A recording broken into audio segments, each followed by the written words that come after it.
Hey guys, welcome to the Lunge Lift podcast. Today we've got a short and sharp episode for you. We've got 8 coaching level ups that we have implemented into our businesses for many years now, but have led to a lot of success and things that we probably wish we knew sooner. So hopefully, if you're a coach or if you're interested in how to get the most out of your own training, there might be a few tips and tricks here that can level your coaching up as well. But before we get into it, as always, a big thank you to our show sponsors, thetrainingstimulus.com. Please check out the website if you're a coach or physical therapist of sorts who wants to stand out in the industry and help people get better results through movement mechanics. wit-fitness.com. Please use our discount code LL15 to get 15% off your purchase. And Hydro, use our discount code LL20 to get 20% off your blood flow restriction apparel. Right, let's get into it. Yeah, I tell you what, when we was talking about these level ups, it got me thinking as well, like how does this help the everyday person as well, like beyond just your actual normal coach or anything like that. And it's a lot of these points that we're going to go through are easily self-implemented because you're supposed to be reviewing what you're doing anyway. So they're already things that you should be putting in place. So whether you are a coach or you're just an athlete and like you're coaching yourself, or you have an online coach and you're looking to trying to look at feedback straight away off movements, a lot of these points are really applicable. So definitely stay tuned for the full 8 because I think everyone will be able to pull some nuggets out of today. So focusing on the first one is focus on your client's goals, not what you want them to do. I am definitely a culprit of this. I've done this over the years, especially when I first started out, as in all my clients would do bodybuilding, then all my clients would do powerlifting style stuff. And it's just like, and they realized it was actually when I kind of like transitioned more into CrossFit, maybe then I stepped back and was like, hang on a minute, like because there is so much diversity, I wasn't doing one thing anymore. So it then made me a lot more open to, okay, actually listen to the individual because their goal is not your goal. Yeah, massively. I think it's an easy trap to fall into, and I've been guilty of this in the past, where you obviously have your own preferred style of training and you're probably very enthusiastic about it, so you want to share it with everybody. But obviously everyone isn't the same. They're not in the same starting place and they don't necessarily have the same destination goal. So I think the checkpoint is this what they really want, or is it what I want them to want? When you're starting to work with somebody, it's very important to get extremely clear on what they want. And I think a big caveat here is distinguishing what they say they want and what they actually want, which is something that I've had a lot of experience with. And the classic one being somebody turns up at the gym and they say, oh, I just want to be generally fitter and healthier, and what they actually mean is I want to look good naked. And being able to either tease that out of them or just have an unspoken understanding to say they say they want that, but what they really mean is what would make them most happy in 3 to 6 months would be if they had more muscle mass and looked a bit leaner, rather than if their blood markers were in a better place, for example. I think you're right, because it's the thing of inquiring, as in asking them why they want the goal a couple of times, like getting deeper than just the surface level. I want to be fitter. It's like, okay, why do you want to be fitter? Because I want to be able to do whatever. Then it's okay, cool. Why do you want to be able to keep up with your kids? Because I actually want to be in better shape so that I can keep up with my kids. Okay, why do you want to be in better shape? Because I feel I don't want to look like every other out of shape dad. Okay, there we go. Now we know it's actually you feel like you're an out of shape individual and want to get in better shape, which will then in turn get you fitter. So that's the lines that you have to read between. But at the same time, it's a lot better to kind of coerce it out of the individual or yourself. And I've done this with my own goals and stuff. I wrote down when I was looking at this fat loss phase I'm on at the moment, and I asked myself why a couple of times. I started to really understand why, and it's just basically because I just wanted to look better. Like beyond the thing I want to weigh a certain amount for a competition or anything. I was like, no, I just want to look better, and there's nothing wrong with that. And it's asking yourself those whys and really getting the deeper understanding. And I think there's nothing wrong with maybe having your preferred style of like training influence how you train your clients, because if though if your style of training still links with, say, their goal overall, then that's just your style. For instance, if you're into powerlifting and you do some more accessories as well, like that, building a strong foundation and doing some accessory work and maybe a bit of cardio on the side as well will get someone leaner and more muscle. So there's nothing wrong with that.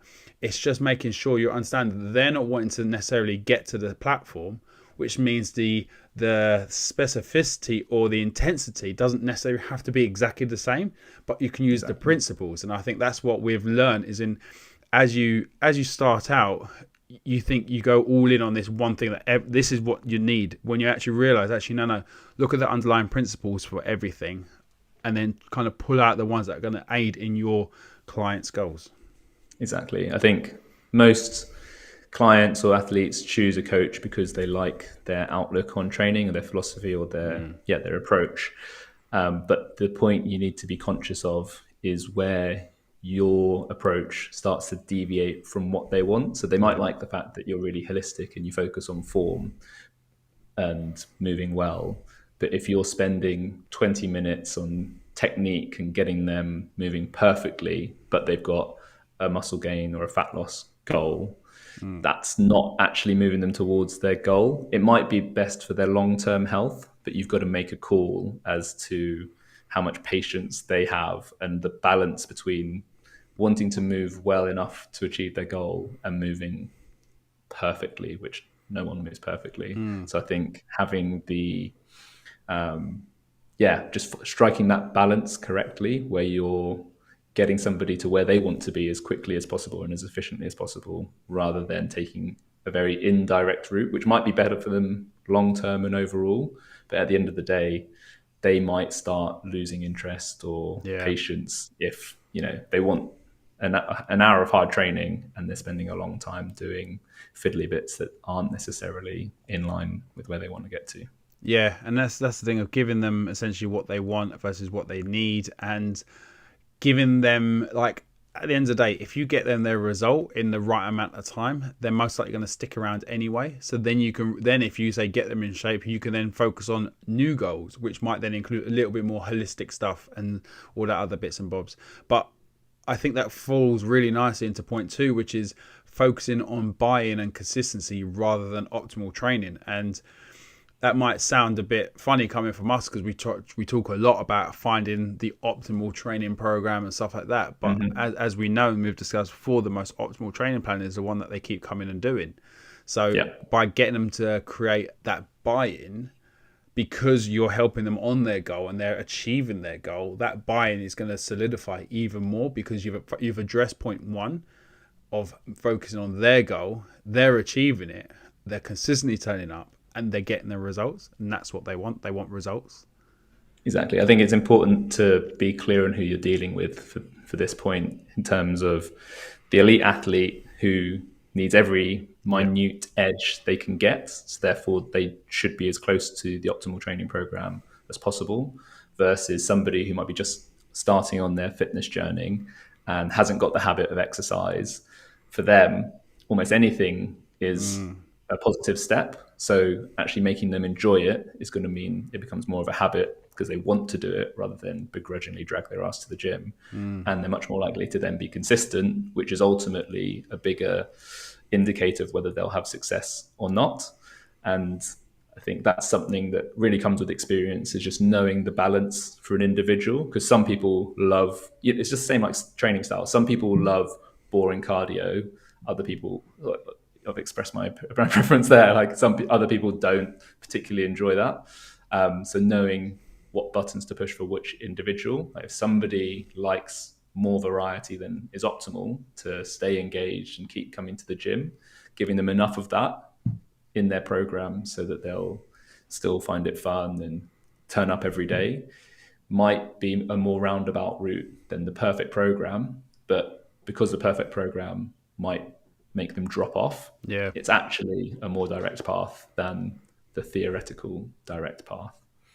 Yeah, and then I think kind of like leading on from there is not fitting square pegs into round holes, because I think this follows quite nicely as well, where ensuring that you understand your client's goals making sure they're not too much in line with, not too much being influenced by your way of doing things, and then making sure that they actually fit into their own personalized hole rather than trying to get that square hole into that circle one, because it's just not going to happen. So I think they kind of flow on, because if you've got that buy-in, they're going to be working appropriately, because they're going to be doing the appropriate program. They're going to be doing everything that's tailored for the individual. So it means that they're going to create their own journey rather than like doing a little detour into yours. Yeah, exactly. I think this square peg into round hole one, for me, it was very early in my career. I was a big fan of a lot of the classic strength programs, and I basically thought that they were the best way for everybody to get strong, or if there's a hypertrophy program, they were the best programs for getting somebody a specific result. And if somebody had a goal slightly in that direction, I would try to put them on those classic programs or make it fit into their training somehow.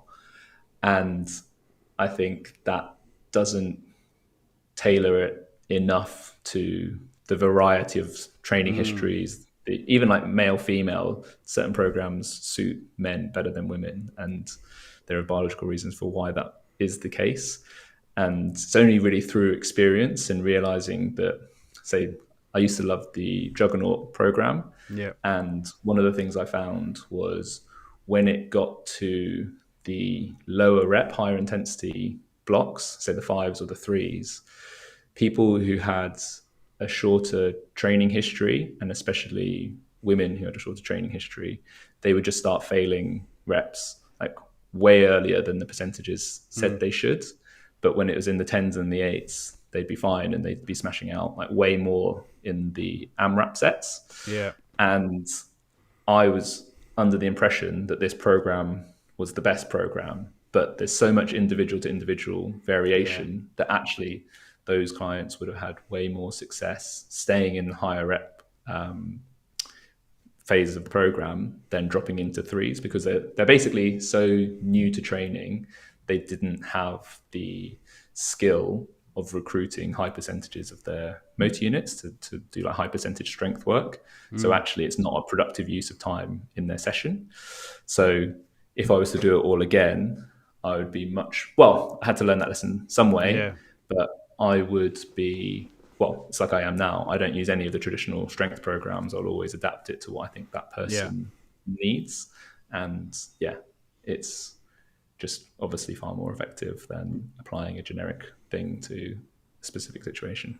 Yeah, so that's where I was going. Obviously, like that's what I'm saying. If you understand their goal and you understand their needs, and you have them consistently come into the gym or consistently training, you can create the correct structure, the correct program, and the correct everything for that individual. Which means you're not using a generic program like, say, a Juggernaut and say, right, this is their strength goal, because you understand the person in front of you a lot more. So you understand their specifics, which, as you said, you realize now looking back, this change that you would done, if you were to use that, where you would have then actually probably focus a little bit more of their energy into the program, rather than saying, right, you have to stick to this because this is week 3 and you have to do this. It's like, well, actually, we can maybe just stay in weeks 1 and 2 and consistently cycle between them for a while, and then maybe dabble into weeks 3 and 4 down the line, when you started to build up that understanding of how to actually execute properly. So I think that then kind of leads quite nicely into point number 4, which is external cues and subconscious movement. Because as we've both been in this game for quite a while now, you've used all the cues over the years. The chest up, the brace your core. Yeah, brace your core, abs, up.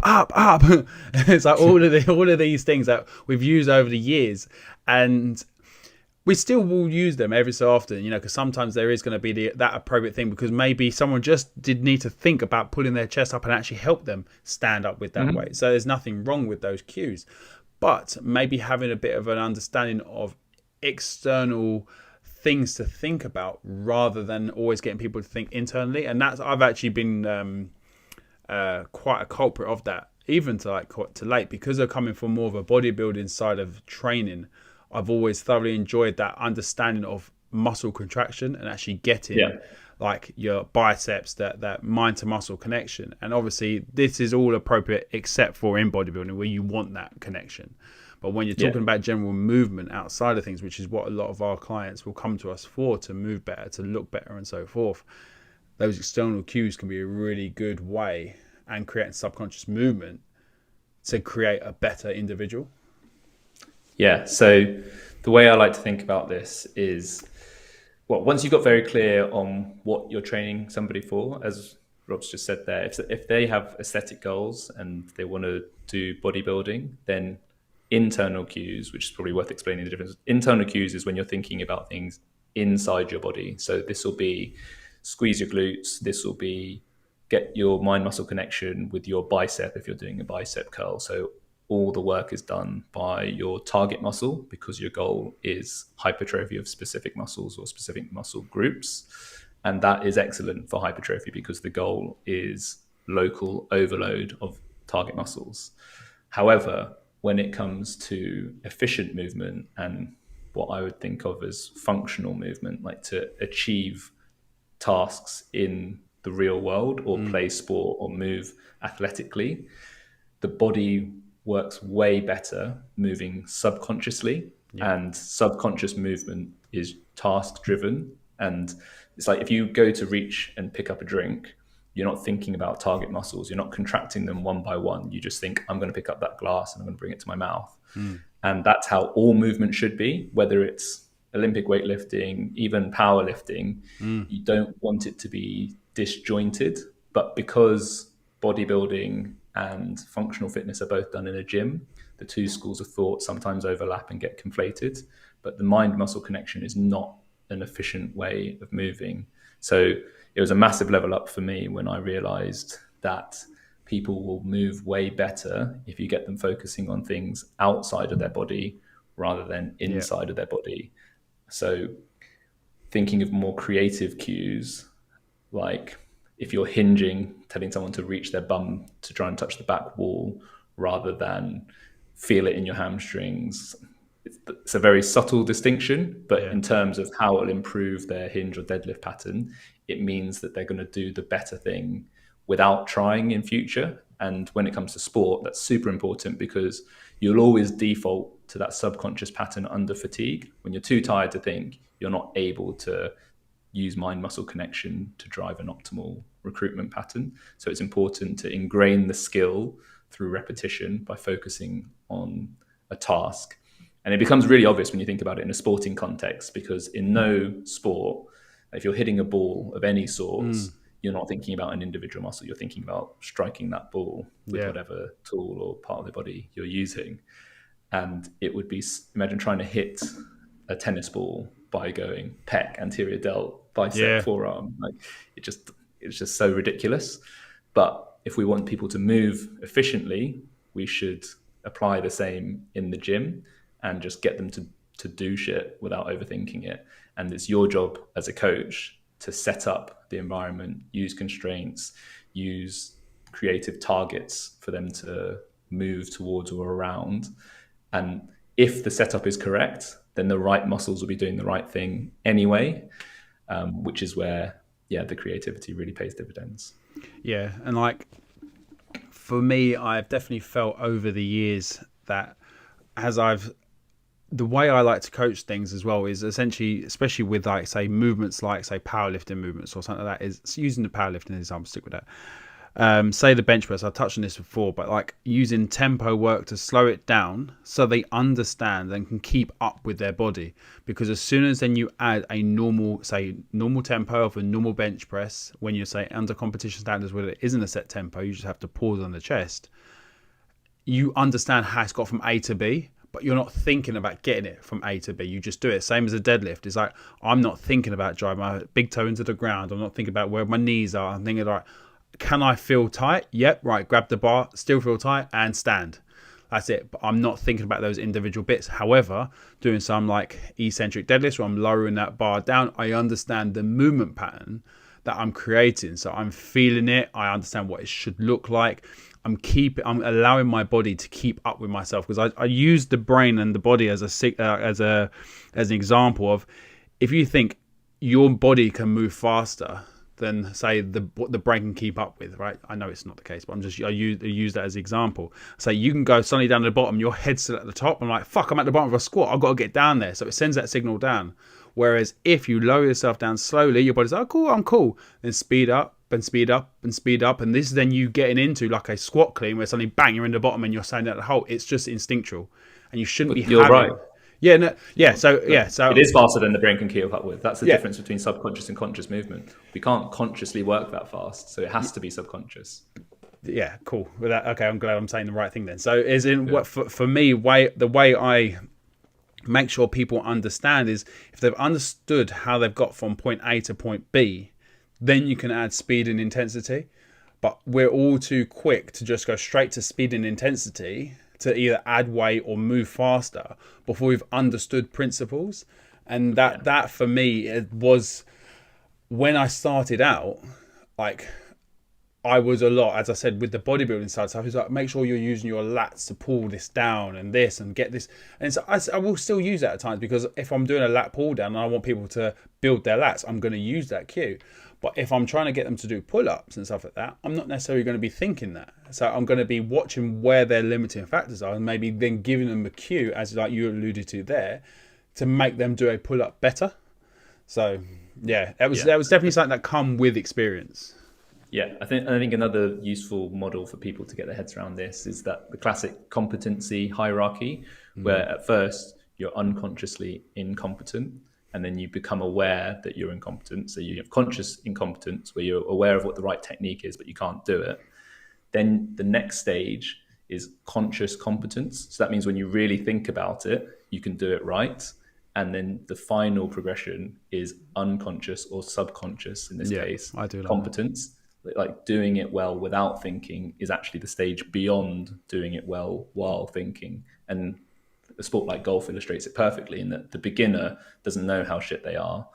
Then they do a bit of practice, they have some lessons, then they know how shit they are because they can see what it should look like and what theirs looks like. Then the sort of hobbyist who gets into it, they can hit a ball well if they really think about it. But then a tour pro hits the ball well without even thinking about it. They just think about the shot they want to hit, and they hit it. They're not over focusing on any individual component of their technique because it's so ingrained. And to move well, that's where we want to get to with every single movement, even if it's a squat or a step up or something that most people think of as simple. There's still a holy grail perfect way to do it, and we want to get as close to that without overthinking it. That's when we're moving really efficiently. And focusing too much on the internal will never let us get to the subconscious and unconscious competence. Yeah, and as I put a post up on Instagram last week, I think it was about doing pull-ups, and it's like 3 things to improve your pull-ups, because I'm on my journey to get better at pull-ups in general. It's just to improve muscle endurance. But like, what the common things that I see a lot of the time, I mentioned about one of them was like where the foot placement is in when you're doing a pull up. And I said, like, if you maintain feet in front of the bar throughout, you're going to then be in your hollow position better, and you'll be able to maintain a better connection through your full body as you're doing a pull up. And I said at the end of the video, I was like, if you're already good at pull ups, you're probably already doing this because it's instinctual. But someone that's not, their feet, when they struggle, will go behind them and they'll create a C. Basically like a butterfly pull up in a way. So they'll be they'll be leaking power all over.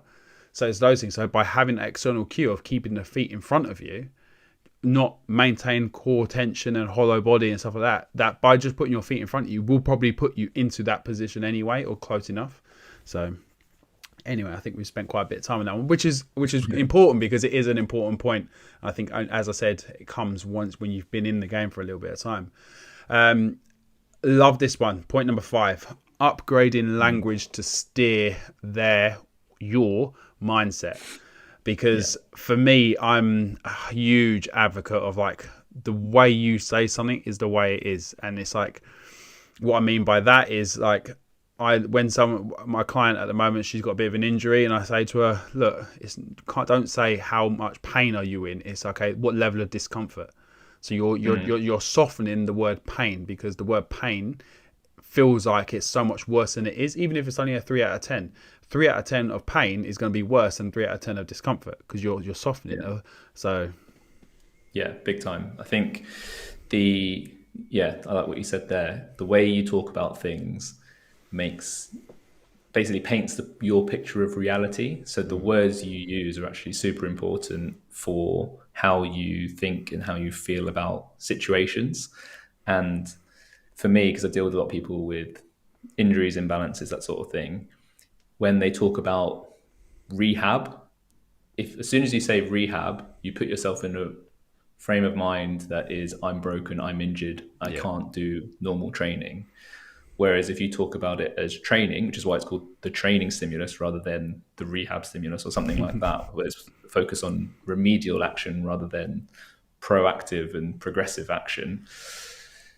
If you think about training and you're doing, say, movement mechanics work to move your performance level forwards, that's a much more positive mindset, and you actually will have a lot more enthusiasm for the movements, and you'll start to think about, it's more empowering as a mindset to say, I'm doing these to enable me to do more advanced, cool, high performing shit, rather than I have to do this shit because I'm broken. And I think that has a huge impact on everything, but especially even like your body language, the way you walk into the gym. If you're like dragging your bag in, like, oh, I've got to grind out half an hour of rehab exercise.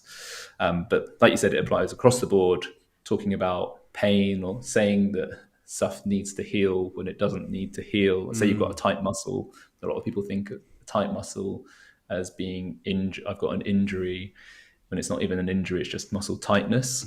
And I'm not saying you should trivialize serious issues, but it's something in that direction of downplay the negative and upplay the positive. Has actually massive implications for how you'll go into a session and how you feel about yourself. If you feel like you're really delicate and the slightest thing that's off means you can't do a session or you can't do a movement, it's a vicious cycle where you'll end up doing less and less and less because you just are waiting for your body to be perfect before you do anything. Whereas if you think, I didn't feel 100%, this wasn't feeling quite right, but I still had a really productive session, I could still push myself in some way, shape or form, that's positive momentum. You're then moving forward and you're thinking, great, training's working, I'm getting fitter, rather than thinking, ugh, got to do all this rehab, I can't do what I want to do, and I'm sort of drudging myself forwards.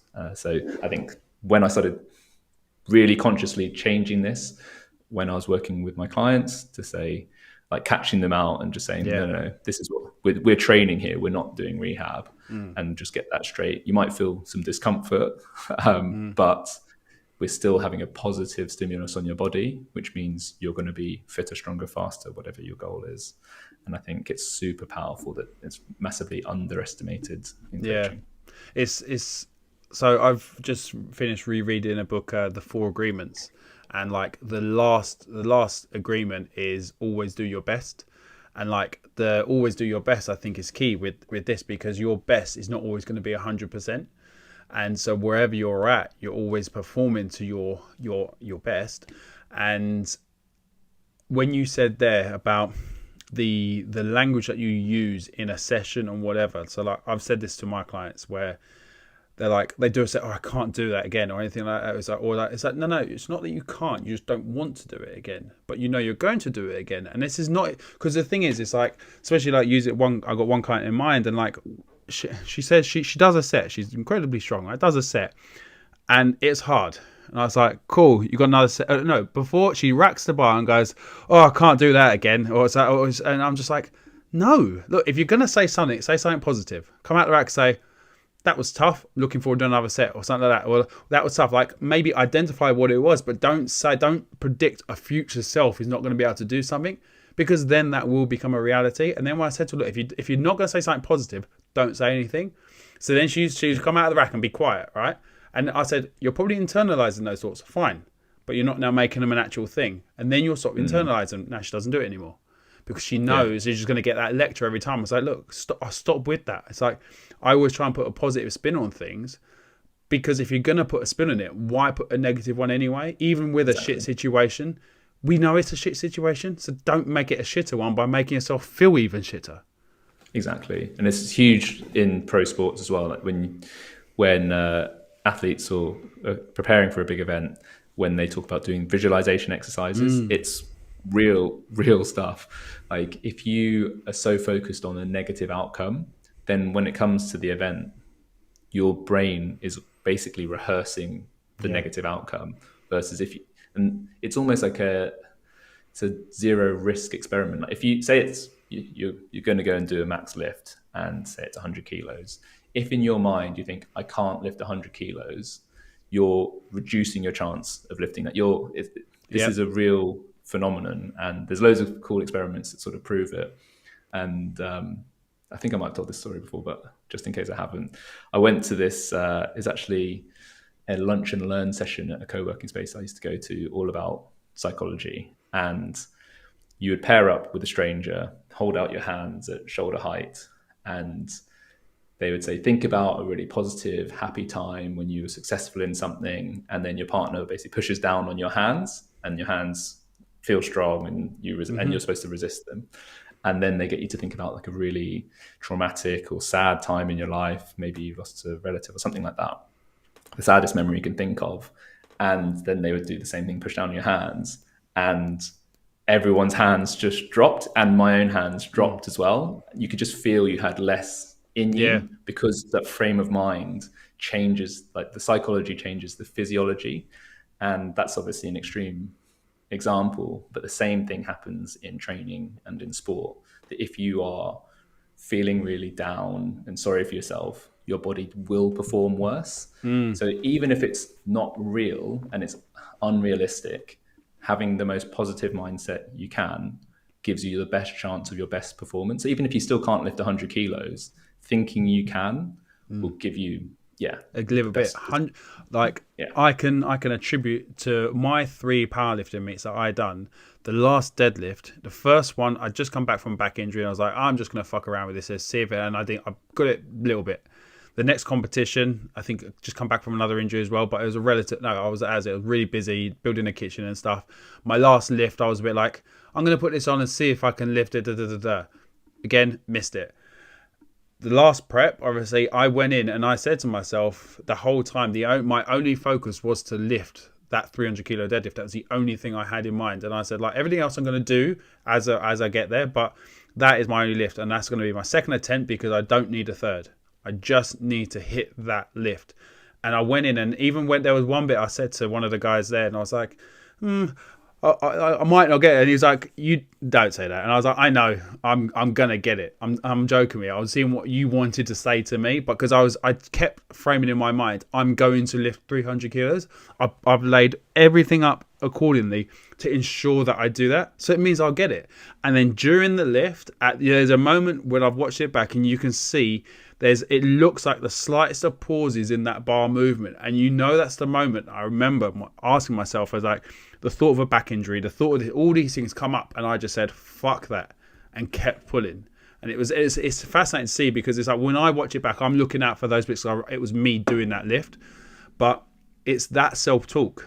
And it's like that questioning, like I could think of like the 2 lifts before in the other meets, I thought about my back injury every time through those things. And it's like, you could obviously attribute, obviously training has improved and all that stuff. There are factors that are obviously going to help me lift that, but I still am the same person performing that lift. So I had the same doubts, the same positives, the same negatives. It's just in what I decided to focus my energy on to ensure that I do this. Now, not saying you can now just suddenly go and lift 300 kilos. If you say, oh, I can do this, we're not saying that. But if you're in a position where you should get something, it's quite likely, but there's a potential doubt, then lean on the error side of I'm gonna get it, because why think about the negative in that case? Exactly. Yeah, exactly. And you just reminded me of another cool bit of trivia around injuries, and the incident of injuries in team sports is much higher in teams that are losing than in teams that are winning. And you think they're playing the same amount of matches at the same intensity, but because they're all in a positive mindset, everyone feels better. They feel better in their bodies. So the perception of pain is less. And I'll need to dig out the papers, but it's pretty like Yeah. across the board. It's just Yeah. if you're winning, you are less in pain. So don't underestimate Yeah. how important words and mindset Yeah. can be when you're coaching somebody. Your narrative is key. So I think that sets us up nicely for point number 6, which is setting different success criterias. Because again, if you're going in with this unrealistic mindset or a negative mindset, you're gonna be creating a very different narrative to what's going to happen. So, for example, like we've wrote this about like zone 2 work stuff. It's in like understanding why you're going in from zone, what you're going to gain from doing zone 2, and having an understanding of, cool, I want to leave here feeling like I've not really worked that hard, but I know I've done something productive, rather than always then thinking about, right, I need to hit this heart rate zone for this amount of time, and doing that, like try and make it a little bit more fun, because at the end of the day, it's zone 2 work is just about keeping nice and steady for a long time and doing that. And when I've been dabbling with bits now and fitting in, it's been quite fun. I've been trying to dabble between both running and cycling, and cycling is definitely the option. I've just got to get comfortable sitting on a bike for that long because my bum hurts. Yeah, the guiche. Yeah. Yeah, I think for me the success criteria one's an interesting problem to solve for different individuals, because different people like different types of session. Like some people love going out for a 6 hour zone 2 bike ride. Other people think that's hell on earth. So the challenge comes when you're prescribing, this is more for the more advanced athlete, where you're prescribing something that they need that they don't necessarily like. And to ensure good execution and the right training stimulus, you kind of need to get them to do something that they don't prefer. Yeah. The classic being doing zone 2 work for an athlete that likes to train hard. So they don't feel like they've done a session unless they get really sweaty, get really out of breath, and lie on the floor at the end. So how do you gamify these less desirable sessions? How do you reframe it? And I have to do this with myself sometimes, where say I'm doing a set of pull-ups or dips or something, I like to get close to failure to feel like it's a productive set, when that's not necessarily always the ideal thing to do. Like if Yeah. I did 3 sets to failure, that would mean the volume is actually quite low. So when I was building up my ring dips over lockdown, I had to change the success criteria to be total volume in a session. So I would optimize for more reps total rather than most reps within a In a set. set. Yeah. Exactly. So that meant I could progress the volume more easily than if, like anybody knows, if you do a push movement close to failure, it usually goes off a cliff quite suddenly. And if you hard fail in one set, the You're fucked. remaining sets are Yeah. ruins. Yeah. So you don't want to do Yeah. that. But the temptation within the sets when you feel good is to get close to failure.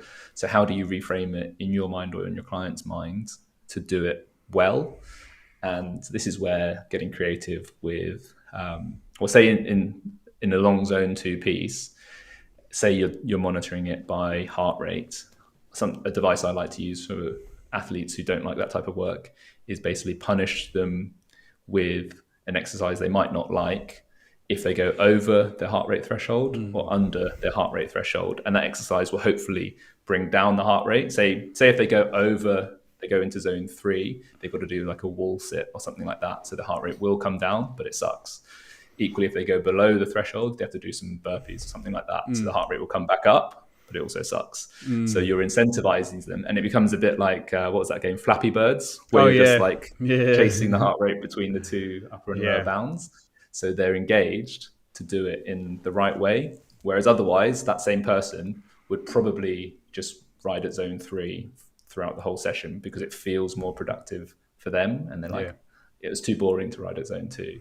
So little things like that mean they feel like they're winning by doing what you want rather than what they want. And I think that's an art of coaching type discussion rather than a science of coaching one. Yeah, and I think, and even if this is you setting your own goals, I literally said this to my client this morning, and so got a bit of an injury that she's working through, and I said to her, I was like, we're talking about overtraining and stuff, and I was like, tell me what your version of success is. Like, if you left here from a session, what does a successful session look to you? Because what a successful session looks to me to give you is going to be very different than the other way around. Because for me, I'm looking at, say, quality of movement, how things are going, one thing, and making sure that you're leaving here not any more broken and feeling better. Whereas she might be thinking, I want to be making sure I've done at least 6 exercises, X amount of sets, and I've pushed a heavy set on something. I'm like, but that's not necessarily conducive of your current state. So we now need to reframe your level of success and understand, so that when you leave here, because it's like, if we don't do enough in the session, she wants to then go home and go smash out a 10K on the rower. I'm like, that's because you've got an output as your definition of success.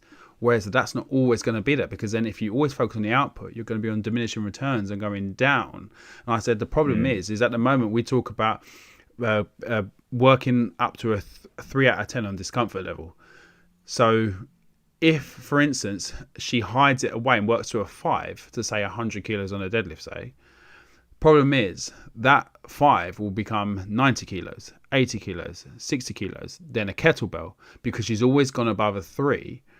And that's meant that her threshold gets less of what she can actually lift, because then she's left with nothing, because she hasn't given the body just enough stimulus to heal, because we want to promote blood flow to the area, we want to promote movement, but we don't want to stress it too much to the point where we then have to focus on the recovery of that movement rather than the recovery of the injuries at the moment that we're dealing with. So it is a fine line, and you have to be very honest with yourself. And this is where, for me, the success criteria is so key. And as a coach to a client, you have to make sure you're singing off the same hymn sheet. I think this even stems right back to earlier on as well, like our first point and second point, because if you're both singing off the same hymn sheet, it means they're still going to be consistent. They're going to still be focusing on, they're going to be bought in, because they understand they're on a journey, that are on a temporary detour, but they're still working towards their goals overall, because they are still moving right. They are still moving in, or you are still moving in that correct movement pattern. Because at the end of the day, unfortunately, if you do train like this, injuries are the potential. They are going to be, but I much prefer to have put myself with some risk every so often and be a stronger individual than be someone that never lifts, sits on the sofa and fucks up their back picking up a can of baked beans. Do you know what I mean? It's like, you're most likely going to get hurt at some point. Just hopefully it's nothing too serious, and that you can obviously hopefully heal from. But that's just part of our journey, because often we push a little bit too hard at times. Yeah, I think you just reminded me of another success criteria point that's a common discrepancy between coaches and clients, and that's like, if I remember talking to some people who were trying to lose fat, and they would always be like, "Oh, I did this workout, burnt X hundred calories," as if that's the success criteria. And well, it's a long discussion. Check out the calorie fucking deficit episode with Liam from PH to get our full thoughts on why we shouldn't only focus on calories in and calories out when it comes to fat loss. It's more nuanced than that. But in those people's minds, if they go and do some random sweaty Metcon session, which burns a lot of calories, that's more important than doing their progressive resistance training, which in some situations is true, but in other situations is not true, especially if somebody's super overstressed, then actually that can be counterproductive to their fat loss goal. So for those people, we need to have a discussion to basically change their mindset around what is the best next step for them to move towards fat loss, which might actually mean burning less calories in a workout, which for them feels crazy, but actually is more likely to lead to their fat loss goal than stressing their body out with continuous Metcons or HIIT sessions. So there's lots of different situations where it applies, but I think, being aware of what the success criteria for a session is can be incredibly helpful for the clients to have the right intent going into a session, rather than whatever they think they should be optimizing for. Yeah, I do like that point, because it's funny, as I think the longer we're in this game, you start to have a lot more of a holistic view of things, and like, like the mindset way of talking about things and stuff, and you realize a lot of it isn't just the nuance of like individual reps and sets exactly, especially when we're not dealing with the elite. When you're dealing with the elite, it's different. It's different, but when you're dealing with most everyday people, even like hard trainees, everyday people, a lot of these things really do come into place. And I think this leads into the next one, which we want to discuss, which is knowing how much to explain. And for me, as it probably comes across in the podcast, and for Ash, like, we like to talk, we love this stuff, like we want to give you as much information possible, but the problem with that is this information overload, and then you're like, fuck, what do I focus on? And over the years, especially when it comes to group coaching, it's made me a lot more clearer and concise on what I want the individuals to focus on. And it's even taken me recently, that's obviously where I've been working down in Stratford at March On, that I've had to reframe certain things to address the people in front of me, because I'm saying too many details. I'm like, okay, here's this. I let them do the first set. I say, right, okay, across the board, I can probably see half of you not doing this. This set, everyone, make sure you're, squeezing your bum or whatever, like that on a bench press. And then it's like, rather than saying, right, you need to make sure your shoulders are depressed, and it's like, mate, do the hierarchy: safety, efficacy, efficiency. Like, where are you? Make sure everyone's moving safe. Then you're going to go down the spectrum. And it's like, like here, I'm still talking, I need to stop. Well, it's what's the there's a nice saying that I've completely forgotten and I'm going to butcher now, but it's basically like, somebody who knows something well can explain it in its full complexity, but somebody who is a genius or is like really, really knows it can make it sound simple, because they know just the right amount of detail for the individual or the group that they're talking to. And I think it's a pitfall of passionate coaches where you love everything about it and you almost want to get them excited about the knowledge that you've acquired and potentially impress your client, because you want them. It is related to buy-in as well. If you let them know that you've chosen this movement or it's important to do it in this way because you're very experienced and qualified, it's a natural emotion or desire for people to have as a coach. But there is an inflection point where you can over-explain stuff, make them think. And this feeds into the subconscious movement point, actually. Is the classic beginner coach mistake, is so many technical pointers about one movement, and the client in front of you isn't doing it perfectly. So you almost want to show them how much you're seeing. So you highlight it all to them. Yeah. And then they are then paralyzed because they're like, I'm doing the feet wrong, I'm doing the knees wrong, I'm doing the hips wrong, I'm doing the spine wrong. Like, I can't. And because they're thinking about all of those things at the same time, they're just frozen and they can't they feel like they're shit, which isn't great for their mindset. No. So knowing how important each of those points is and just picking maybe one that needs to be addressed, if it even needs to be addressed. Sometimes, even if it's not pretty, it can still be fine, still be safe, can still be effective. Just let them crack on, build their confidence, and then deal with it later down the line. But other people on the other end of the spectrum, some people who might be really interested in fitness or maybe even skeptical of the methods, some people need a lot of understanding to then buy in. So they're like, you're making me do this. Like, obviously, a lot of the stuff I do is a bit weird. So they're like, why am I doing this embarrassing exercise? Yeah. And for those people, if you can go into enough detail to justify why, and it makes sense with their understanding, then they're like, oh, okay, yeah, you're saying that. And actually, I feel this when I do it like that. That makes sense to me. So I'm more invested in doing it and doing it in the right way. So it is very much a spectrum of how much you need to explain that varies person to person. But the shorthand answer is as little as possible to get them to do it in the right way. And if you can make it simple for them, one of the things I think people hire a coach for is to outsource the thinking, so that they just turn up, get told what to do, and get on with it. That's a better product than having to wade through tons of information and make a decision for themselves and be really thinking heavily whilst doing something. So I think that will improve your service a lot if you implement it correctly. Yeah, massively. And then lastly, specificity.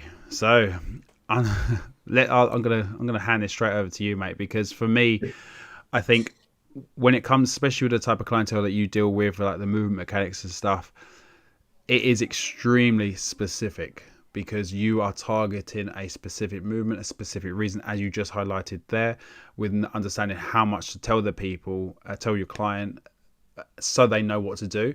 So specificity obviously has levels about how much you need to say individualize it. But how do you find this point has really taken on in your side of training? Yeah, I think for me, it can be complex, but it can also be simple in that it can be complex in that you can break down a movement or a goal into loads of different tiny components and try to address them. But equally, you can just go big picture and try and make the training as similar to the outcome as possible. So it's probably worth me giving an example to bring it to life. I love the golf swing because it is infinitely complex and you can get super granular breaking down every joint in the body and where it should be at what point in time. However, if you're training somebody to hit the ball further, the simplest way to view it is, does the training exercise look similar to a golf swing? And the more similar it is to a golf swing, the more it's going to transfer, the more it has in common, compared to trying to train each of those individual joint motions in isolation or in a different scenario. So it can be super simple from the other perspective. But the thing that I think has leveled up my coaching the most with this in mind is applying this lens to movements. So say somebody wants to improve their hip mobility. Why do they want to improve their hip mobility? What's that hip mobility going to be used for? Because if it's for running, it's a different approach to if it's for squatting, for example. So you can pursue hip mobility in a more direct manner for that individual, which actually saves everybody loads of time, rather than doing a generic hip mobility, doing all the different hip flows and stretches that are out there, which is tons nowadays. Rather than just thinking hip mobility, you think, what's this hip mobility for? It could be for golf. Like one of my clients came in the other week, looking to swing the golf club better, and he lacked left hip internal rotation, which is super important for a golf swing, and it's actually a lot more than is required for squatting. If you look at golf pros' finish position, they always talk about belt buckle pointing towards the target, and he couldn't get his belt buckle to the target because he's that tight through that left hip. So the way I would work his hip mobility is very different to how I would improve left hip internal rotation for a runner or a weightlifter. And it just means that he's going to feel the benefits of his hip mobility way sooner than if I did generic left hip internal rotation mobility drills. And there's a double benefit in that you have less work to do. They feel the results sooner, and they also can see the results more directly. Like this guy doesn't really care about the gym. He's just a mad keen golfer. So he could see how the left hip mobility drills relate to the golf swing.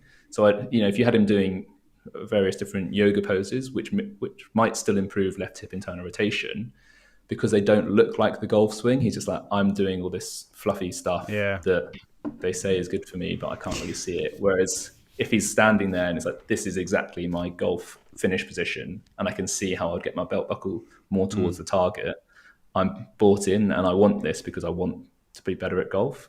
And that same principle applies to every single movement, in that the more specific we can be, the more directly our results will come through. And it can seem weirder because the exercises might be less conventional, but actually you're serving your client way better because you're giving them their direct result more directly than going around the houses. And that kind of obviously leads back from like the point before about knowing how much to explain, because if not only can they feel it, you're explaining to them just enough so they get it, so then it gets the buy-in and it gets and all of these points all do interlink, because coaching is an art form in itself, right? Because it's something that you should never be finished with. You should always be trying to improve. Like, it's like going to seminars, talking to other coaches, hearing other people's opinions on things that you might have an opinion on, to give you more ideas of whether, no, that's not the way I think of it. I still think of it my way, but understand maybe a different view on the same thing. Because all of these different areas all interlinked to make you a better, full-rounded individual when you're talking to someone. Because we're supposed to meet someone where they're at with the coach. I've got someone coming down to the gym at the moment and never been to the gym before, but he's a musician, just not getting anything, right? So the other day, I was trying to teach him some hang power cleans, right? So to teach someone that's never done anything to do a high hang power clean is quite tricky. And that was it, hang power clean and push press. So what I did, I ended up taking it into more of a musical thing for him. So it's 1 and 2 and 3 and 4 and 1. And then he was moving the bar. It wasn't perfectly, but he was understanding, because he had to find the rhythm. So he had to, so all of the movements that I've been kind of working with him in some of the classes with, I've tried to relate back to music. Because this is then the specificity of, and also knowing how much to explain. Me telling him all these cues, whether they're external, internal, whatever, just don't mean anything to him, because he's so much of a specialist in his field in music. And he plays a guitar and the piano. And you're like, he doesn't have this idea of how to move his body outside of that. So by then relating things back, and I've only been able to really understand that because if I was a fresh coach, I'd be like, chest up, or pull elbows high and stuff like that. And you can see you get frustrated, then they get frustrated, and no one wins. So you have to be able to take a step back. And like Ash alluded to this at the start, is like, by doing this for all the years that we have, we've dealt with a lot of different people. We've gone through our own frustrations. We've made our own mistakes. We're still making mistakes from time to time, but hopefully not as much, because we're learning from them, hopefully, because things do change. We learn new things, but also we get a different look. We have a different outlook on certain things. And that's kind of what we wanted some of the takeaways from today was that you hopefully had some helpful ideas on how to improve your coaching, whether it's for clients or coaching yourself. So that, if you was able to kind of pull out at least one thing from today and really think, actually, do you know what? Maybe from like the external cue things, or maybe the self-talk, those two things, I think, really two powerful things that can really, and that success. Well, it's all powerful stuff, actually. I'm talking about one, so it's all good stuff. But anyway, enough rambling. As I said, I need to talk less. So thank you very much for tuning in. As always, we really do appreciate you guys watching and listening to us every week. We're seeing our numbers grow, so we really do appreciate everyone that's sharing the message. If there's anything in particular that you want us to cover, you can drop us a message at lunge.lift on Instagram, or comment below on YouTube, and we'll be sure to have a little look at those and see what we can do. But yeah, thank you very much. Really do appreciate you, and we'll see you next week. Thanks, guys.